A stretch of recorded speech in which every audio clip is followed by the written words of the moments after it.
जय हिंद, जय भारत, वंदे मातरम। साथियों, जैसा कि आप सब जानते हैं, 14 अगस्त 1947 ये दिन हम हिंदुस्तानी कभी भी नहीं भूल सकते हैं, क्योंकि एक आज़ादी की लड़ाई लड़ने के बाद जब अंग्रेज़ों से छुटकारा हुआ तो कुछ हमारे लीडर लोगों के दिमाग में ये बात आई कि धर्म के नाम पर एक और बंटवारा किया जाए।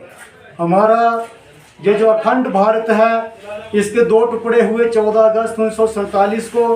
उसी दिन को आज याद करते हुए बनी कांसी चुनसी में मंडल डुगुन में ये कार्यक्रम किया गया। आज के दिन बहुत ही पीड़ा सहनी पड़ी हमारे हिंदुस्तानी को।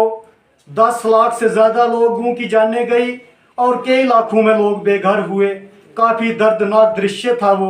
उस दिन को याद करते हुए आज उनके लिए, उन जिन्होंने बलिदान दिया अपना, उनको यहाँ पर हमने श्रद्धांजलि दी।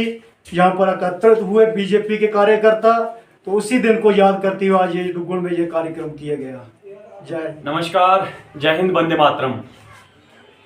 जिस प्रकार से आप सब साथी जानते ही हैं कि भारतीय जनता पार्टी के द्वारा 14 अगस्त को ब्लैक डे के तौर पर मनाया जाता है, और उसी प्रकार से बनी विधानसभा क्षेत्र के मंडल डुगुन के अंदर भी इस ब्लैक डे को मनाया जा रहा है।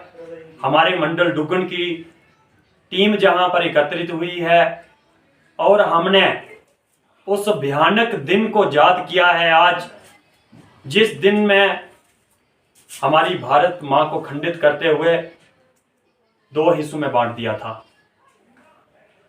आज उस क्षण को याद करने के लिए हम सभी कार्यकर्ता जहां पर एकत्रित हुए हैं, और बड़ी पीड़ा से कहना पड़ता है कि जिस प्रकार से 14 अगस्त को माँ भारती के 2 टुकड़े कर दिए गए थे, एक भारत और दूसरा पाकिस्तान बना दिया गया था। भारत तो पहले से ही अस्तित्व में था, लेकिन एक नया देश धर्म के नाम पर बना दिया गया था। और उस समय की लीडरशिप, उस समय के कांग्रेस के वो महान नेता जो अपने आप को आज़ादी का सरगना मानते हैं, खामोश थे, और माँ भारती के टुकड़े होते हुए देखकर उनको जरा भी पीड़ा ना हुई। तो आज उसी संदर्भ में हम जहाँ पर एकत्रित हुए हैं और उस दिन को याद करते हैं कि जब माँ भारती को खंडित करते हुए हमारे 20 लाख लोगों को अपनी जान गंवानी पड़ी थी, और उसके बाद ये जो है वो बंटवारा किया गया था देश का। कितनी पीड़ा का वो समय था, वो वही लोग जानते हैं जिन लोगों ने अपने किसी भाई को, माता को, पिता को या किसी और अपने प्रिय बंधु को उस समय खोया था। और आज उसका अंजाम ये है कि 80 साल होने के बाद भी वही देश जिसको धर्म के नाम पर बनाया गया था, वो हमारे लिए कैंसर का काम कर रहा है। दिन दहाड़े हमारी सेना के ऊपर घात लगाकर चोरी से हमले करता है, और हमारे लिए सरदर्द बनकर बैठा हुआ है।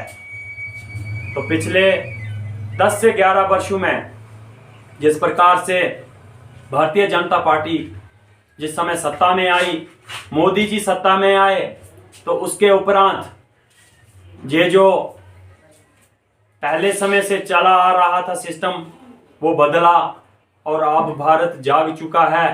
तो भारत को अपने इतिहास को जानने का अवसर प्राप्त हो रहा है। वरना आप सब लोग जानते हैं कि भारत का इतिहास तो कुछ और ही बताया जाता था, लेकिन जो भयानक दौर भारत ने 1947 में पार्टीशन के समय देखे थे, उसकी तरफ कभी किसी की नज़र नहीं जाती थी, और उसको कभी किसी स्कूल, किसी विद्यालय में पढ़ाया नहीं जाता था।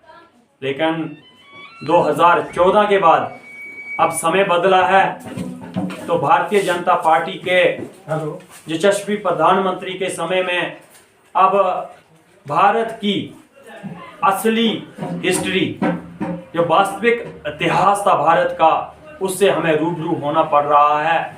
और आज के दिन उसी संदर्भ में हम जहां पर एकत्रित हुए थे, हमने उस काले दिन को याद किया, उन भयानक दृश्यों को याद करते हुए आज जहां पर नम आंखों के साथ, जहां पर हमने उस दिन को याद करते हुए अपनी पीड़ा के साथ उन लोगों को श्रद्धांजलि अर्पण करवाई जिन लोगों ने पार्टीशन के समय अपने किसी बंधु को खो दिया था।